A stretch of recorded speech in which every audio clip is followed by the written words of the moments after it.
La même année, QSI prend une participation majoritaire dans le club du Paris Saint-Germain.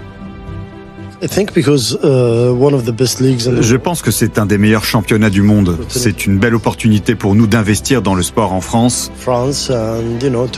et de participer au succès de la Ligue 1 en France.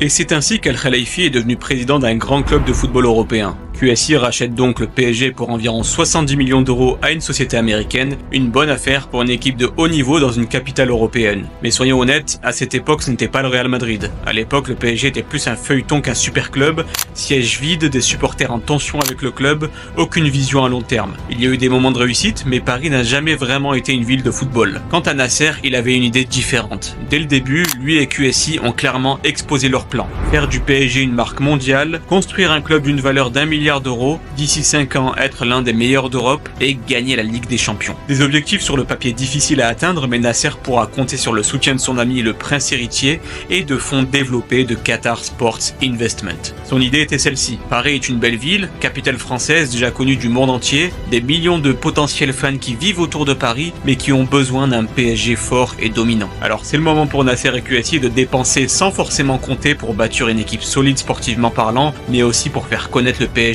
pas seulement en France, mais dans le monde entier. Ça commence avec Javier Pastore qui signe au club en août 2011 pour un montant record pour le football français à l'époque, 42 millions d'euros. Puis vient ensuite Carlo Ancelotti, Thiago Motta, Maxwell, Thiago Silva, Marco Verratti, David Beckham, le grand Zlatan Ibrahimovic. Bref, QSI fait chauffer la carte bleue pour non seulement faire mieux en championnat et en Coupe d'Europe, mais également pour faire parler du club dans le monde entier. Avec des stars tels que Thiago Silva,